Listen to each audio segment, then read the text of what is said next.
चलो ये क्वेश्चन देखते हैं. A block A of mass 2m is placed on another block B of mass 4m, which in turn is placed on a fixed table. The two blocks have same length 4d and they are placed as shown in figure. The coefficient of friction, both static and kinetic, between the block and between the table and block B is mu. There is no friction between two blocks. A small object of mass m moving horizontally along line passing through center of mass of the block B and perpendicular to its face with speed v collides elastically with block B at height d above. यहाँ पे collision हो रहा है. पहले पूछा है what is the minimum value of v, उसको v not नाम दे दो. Required to make block a topple. दूसरा है अगर v equal to 2v not है एंड ये स्पीड आपने डबल कर दी मिनिमम का, जो पहले इसमें मिनिमम किया था उसका डबल कर दिया, तो find distance from point A at which mass m falls on table after collision. ये वाला किधर फॉल करेगा, ठीक है, after collision. Ignore the role of friction during collision. ऐसा है राइट. तो देखो होगा कैसे सिचुएशन. ये v जो है यहां से यहां पे हिट करेगा, राइट. और फिर ये रिबाउंड होके आ जाएगा और ये वाला आगे बढ़ेगा, राइट. तो इसका एक इनिशियल वेलोसिटी है 4m के ब्लॉक का, राइट. यहाँ पे फ्रिक्शन है तो इसको ये मूव होगा, जो भी इसकी इनिशियल वेलोसिटी होगी कोलिजन के बाद, उसके बाद ये मूव होगा, राइट.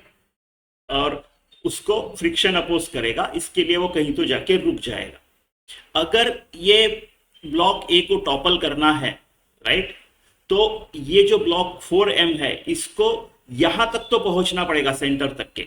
4d में से 2d सेंटर तक के, तो ये वाला जो एंड है इधर का, इसको इधर पहुंचना पड़ेगा, यानी ब्लॉक को 2d डिस्टेंस ट्रेवल करना पड़ेगा, राइट.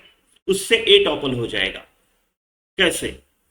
क्योंकि a जो है वो b के साथ मूव नहीं करेगा, राइट. आपने देखो फ्रिक्शन में 2 ब्लॉक के प्रॉब्लम्स किए हैं, राइट. उसमें a को अगर मूव होना है तो न्यूटन के लॉ के हिसाब से इसके ऊपर एक फोर्स लगना चाहिए, right. Force, no acceleration no force, acceleration, right, वो होना चाहिए. तो ये जो है, ये जो फोर्स है, राइट, ये जनरली फ्रिक्शन देता है 2 ब्लॉक सिस्टम में. इसके लिए दोनों मूव होते हैं, राइट, अगर दोनों के बीच में फ्रिक्शन है तो.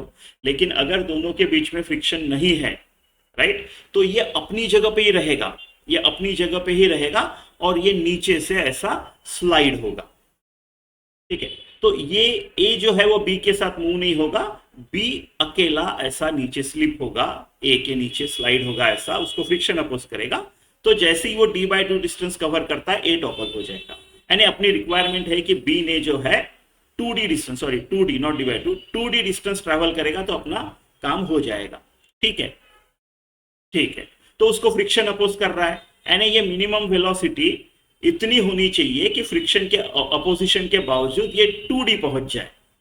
फ्रिक्शन एक कांस्टेंट फोर्स होगा, उसका एक्सेलरेशन कांस्टेंट होगा, v² = u² - 2s से मेरा काम हो जाएगा. तो इसकी इनिशियल वेलोसिटी जो है, राइट, मान लो वो v1 है. इसको हम कोलिजन से निकाल सकते हैं. आप बोलोगे ये फ्रिक्शन यहाँ पे एक्ट हो रहा है, ग्रेविटी एक्ट हो रहा है, लेकिन मुझे जस्ट आफ्टर कोलिजन चाहिए, राइट. फ्रिक्शन एक्ट होगा लेकिन उसके लिए टाइम तो लगेगा थोड़ा सा, राइट. ये नीचे जी की वजह से, लेकिन टाइम तो लगेगा. मुझे just after collision initial velocity चाहिए, उसके लिए मैं कंजर्वेशन ऑफ मोमेंटम लगा सकता हूँ, कोलिजन स्टाइल उसको सॉल्व कर सकता हूँ, ठीक है. कोई प्रॉब्लम नहीं है, कर सकते हैं. तो ठीक है, चलो करते हैं, पहले का आंसर निकालते हैं, ठीक है. तो मैं यहाँ पे अभी कोलिजन लगाता हूँ. ये आ गया ऐसे m वाला v के साथ, राइट. इसको मिल गया मान लो इनिशियल स्पीड v ऐसा, राइट. और ये जो आफ्टर कोलिजन ये इधर जाएगा, राइट, आफ्टर कोलिजन ये इधर जाएगा, और ये जो है m वाला ये वापस इधर जाएगा, राइट. ऐसे बाद में ऐसे होगा लेकिन वापस इधर जाएगा, ठीक है. तो चलो निकालते हैं इसको. कंजर्वेशन ऑफ मोमेंटम लगा सकता हूँ, as I said just after collision चाहिए, इसके लिए मैं लगा सकता हूँ. तो mv = राइट, इसको मान लो, देखो मुझे यहाँ पे सिर्फ 4m लेना है मास d का. आप बोलोगे 6m लेना चाहिए क्या? नहीं, क्योंकि बीच में फ्रिक्शन नहीं है, ये साथ में मूव नहीं होने वाले हैं, ये अकेला स्लाइड होने वाला है. तो 4m × v1 उसको स्पीड है, और ये उल्टा चला गया. आप कैसे भी अज्यूम कर सकते हो, अगर सही नहीं है तो निगेटिव आ जाएगा। मेरे को पता है कि ये वापस आने वाला है, right. m4m you can see, तो मैंने अज्यूम ही वैसा कर लिया है। तो इसका m इंटू, मान लो ये स्पीड v2 से वापस जा रहा है, v2 v से आ रहा है, ये v1 से जा रहा है, ये v2 से वापस जा रहा है, ऐसे होगा v is equal to 4v1 minus v2। ये आपका एक इक्वेशन हो गया, राइट। अभी इलास्टिक कोलिजन है तो काइनेटिक एनर्जी कंजर्व कर लेते हैं, या फिर उससे अच्छा कोएफिशिएंट ऑफ रेस्टिट्यूशन 1 आएगा, इलास्टिक कोलिजन है इसके लिए, राइट। तो कोएफिशिएंट ऑफ रेस्टिट्यूशन क्या होता है, E is equal to magnitude of this thing, velocity of separation upon magnitude of velocity of approach, right. तो 1 इज इक्वल टू v2 जो है, राइट, राइट। चलो इसको v2 पकड़ लेते हैं, अच्छा जाएगा, पॉजिटिव, राइट। इस तरफ का पॉजिटिव, इस तरफ का निगेटिव, तो इस हिसाब से मैं v1 को पहले लिख लेता हूं minus minus plus, right, v2 and this is upon v is equal to 1। यानी मेरी एक दूसरी इक्वेशन बन गई है जो बोल रही है कि v1 plus v2 is equal to v। तो अपने पास ऐसे दो इक्वेशंस है और अपने को अभी इनमें से v1 v2 लिखना है इन टर्म्स ऑफ v, और बाद में v का वैल्यू निकाल लेंगे, ठीक है, ठीक है। तो क्या आएगा यहाँ पे, देखो यहाँ पे v is equal to v1 plus v2 लिख देता हूँ, है ना, यहाँ पे v की जगह v1 प्लस v2 लिख देता हूँ, और यह है मेरा 4v1 माइनस v2। कितना आ गया फिर, देखो ये इधर जाएगा तो माइनस 2v2 होगा, चलो v2 को इधर लाते हैं, सो 2v2 is equal to 3v1, ये एक आ गया, है ना। सो v2 और v1 का अगर रिलेशन बोला तो 3/2 v1, ये एक हो गया है आपका, राइट। मुझे v के टर्म्स में चाहिए, राइट, v के टर्म्स में चाहिए, तो v निकाल लेता हूँ, v is equal to v1 plus v2, right. तो v is equal to v1 plus v2 के जगह लिख देता हूँ 3/2 v1, 1 plus 1.5 v1, right. So v is equal to 5/2 v1, ये एक हो गया काम का। सेम v2 को भी लिख देता हूं, so v2 is equal to 3/2 into v1, यानी कितना 2/5, 2/5v। तो मेरा v2 जो हो जाएगा वो हो जाएगा 3/5v is equal to v2, ये भी काम में आ जाएगा अपने। तो ठीक है, हमने लगभग ग्राउंड वर्क कर दिया है, वेलोसिटीज निकाल लिए हैं। अब जैसे मैंने बोला ये फ्रिक्शन अपोज करेगा, यहाँ पे म्यू है, राइट। तो इसको कम से कम 2d पहुंचना है, 2d पहुंचना है ना। v square is equal to U square minus 2as लगाऊंगा, v square is equal to U square minus 2as लगाऊंगा।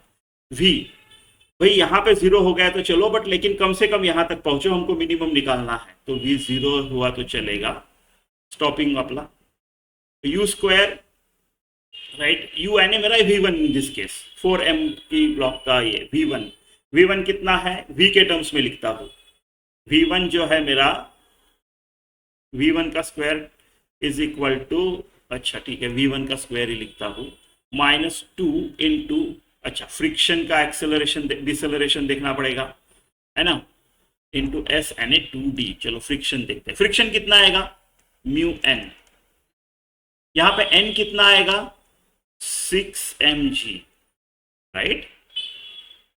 क्योंकि देखो एक्शन फोर्स कितना आएगा इस यहाँ पे ये वाले चीज पे, ये सरफेस पे एक्शन फोर्स क्या आएगा 6mg, तो रिएक्शन 6mg की होगी, है ना। तो फ्रिक्शन फोर्स इस हिसाब से होगा। एक्सेलरेशन ड्यू टू फ्रिक्शन क्या होगा, acceleration of 4m block which is travelling independently बोल सकते हैं, क्योंकि ये उसके साथ नहीं जा रहा है, स्लाइड हो रहा है। देखो यहाँ पे केयरफुल, है ना, 6 mu mg divided by 4m, यानी मेरा 1.5 mm कट गया म्यू जी, ये हो गया मेरा डिसेलरेशन, राइट। अभी चलो v1 square is equal to this लिखता हूं मैं, v1 क्या है, v1 in terms of v, हाँ ये इधर है, इधर है v1 इन टर्म्स ऑफ थी, थोड़ा सा उल्टा करना पड़ेगा, v1 इज इक्वल टू 2/5 करना पड़ेगा अभी इसको, v1 is equal to 2/5 v, तो v1 का स्क्वायर क्या आ जाएगा, एक काम करते हैं इसको पहले ही रूट कर देते हैं, तो v1 का square is equal to 2a, अच्छा a का वैल्यू लिख देते हैं 2 into 1.5 mu G into 2d। तो v1 का स्क्वायर जो है वो आता है 3, 3 2 6 म्यू जी डी, राइट।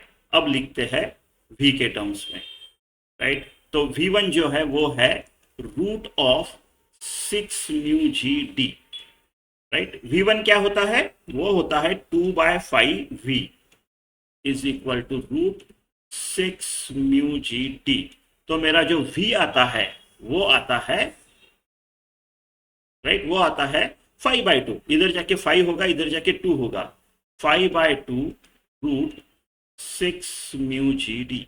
ये आपका पहला आंसर है, ये आपका आंसर नंबर, पहले पॉइंट का आंसर है 5/2। ये इसका आंसर आ गया आपका 5/2 रूट 6 म्यू जी डी। मिनिमम इतनी होनी चाहिए तब टॉपल होगा, ठीक है। दूसरा, if v is equal to, ये वाली अभी बदल दी मैंने, ये मिनिमम जो निकाली उसकी डबल कर दी, ठीक है। Find distance at which mass m falls on the table after the collision, right. Collision के बाद क्या होगा, ये जो है दूसरा वाला m वाला जो है वो ऐसे जाके ऐसे गिर जाएगा, राइट। मुझे ये पॉइंट P से ये डिस्टेंस निकालना है उसका, x निकालना है मेरे को उसका। Projectile style, right. v2 तो हम एक मिनट में कैलकुलेट कर सकते हैं, किधर है अपने पास, है ना अपने पास v2 is equal to 3/5v, है ना। v2 is equal to 3/5v तो है मेरे पास, 3/5, v2 is equal to 3/5v है, ठीक है। अभी इन्होंने क्या कर दिया, v2 को बोला है कि अभी मैंने v को डबल कर दिया मिनिमम का, 2 टाइम्स v0 कर दिया। हम लोगों ने v0 जो कैलकुलेट की थी, राइट, इसको v0 बोलने को बोला था उन लोगों ने, है ना। तो 5/2 root 6 mu G D, right. So 3/5 into 2 times 5/2 root 6 mu जी डी, 6 रह गया, हाँ ये था। तो मेरा v2 जो है अभी, v2 इस डायरेक्शन में, कोलिजन के बाद का v2 ऐसा आएगा, वो आएगा, 2 2 कट गए, 5 5 भी कट गए, तो 3 इंटू रूट 6 म्यू जी डी, ये आ गया, ठीक है। v2 इतना आएगा। तो बस अभी प्रोजेक्टाइल, राइट, ये डिस्टेंस निकालना है मेरे को, तो कितना है, कैसे करना पड़ेगा, टाइम कितना लेता है d के लिए, प्रोजेक्टाइल स्टाइल वर्टिकल कंपोनेंट तो है नहीं, तो ऐसे लिखूंगा मैं, राइट। तो t² is equal to 2d/g, और t जो आएगा वो आएगा रूट ऑफ 2d/g, और इतने टाइम पे इस वेलोसिटी के साथ कितना डिस्टेंस होगा, राइट। सो v2 इंटू t, सो v2 क्या है आपका 3 6 mu G D into t क्या है आपका 2d/g, तो ये g गया, राइट, और ये आ गया आपका फिर आंसर 3 इंटू 6 12 म्यू d² भी बाहर आ जाता है, 3d रूट 12 म्यू। एक्चुअली 12 को भी 3 इंटू 4 लिख सकते हैं ना, 3d 3 इंटू 4 म्यू, ये 4 बाहर आके 2 हो जाएगा, 6d रूट 3 म्यू। ये हो गया आपका दूसरा आंसर, ठीक है, ऐसे।